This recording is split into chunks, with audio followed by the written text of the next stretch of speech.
Bonjour à tous, aujourd'hui je vais vous montrer comment, après avoir finalisé votre horaire, l'exporter vers votre application préférée de calendrier comme Google Agenda, iCloud, etc. Alors, une fois que vous avez votre calendrier et que vous êtes sur cette page, donc vous avez choisi les TP auxquels vous souhaitez aller, les cours magistraux, etc., etc. Vous pouvez également rajouter d'autres événements en cliquant là-dessus et les disposer comme vous voulez. Vous pouvez l'exporter. Donc, comme présenté sur le site, il y a deux solutions. La première est de télécharger le fichier. Donc vous pouvez cliquer ici sur télécharger. On va vous dire, vous aurez un fichier au nom de votre agenda horaire que vous avez créé, ici Master 2, et vous pouvez l'enregistrer et ça va le télécharger automatiquement comme vous pouvez le voir ici. Mais avec ce fichier-là, qu'est-ce qui se passe? Tous les événements sont pris au temps donné au moment T où vous cliquez sur le bouton et tout sera dans un fichier et après vous pouvez l'importer dans votre agenda.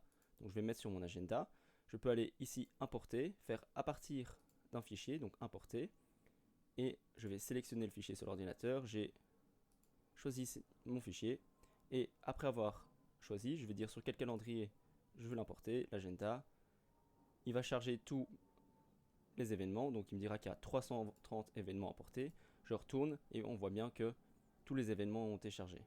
Alors ça c'est une manière de faire, mais c'est pas la manière la plus optimale parce qu'avec cette manière-là, si quand il y a un changement qui est fait sur ADE, par exemple un changement de local, on s'imagine que un local ici par exemple A207, eh ben, ça changerait parce qu'il y a eu un problème dans ce local et que c'est mis à jour sur ADE, eh ben, vous avez envie d'être au courant de ce genre de mise à jour. Et donc ce que vous allez devoir faire, c'est exporter et faire lien d'abonnement.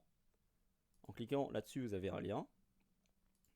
Vous pouvez aller encore sur votre application, vous faites à partir d'un URL, et cette fois-ci vous copiez-coller, vous faites ajouter l'agenda, et ça va très rapidement aller télécharger tous les événements. Et si je superpose, on peut voir que ce sont les mêmes événements que ceux que j'ai importés. C'est juste que cet agenda-là, qui est l'agenda affiché, eh bien, ces événements-là seront mis à jour.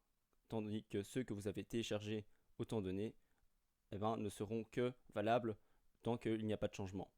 Donc voilà, ce sont les deux manières principales d'exporter vos agendas. Et vous pouvez également soit rajouter des événements personnels là-dedans, ou alors les rajouter dans votre application si vous le préférez. Merci de votre écoute et on reste à votre disposition bien sûr si vous avez des questions.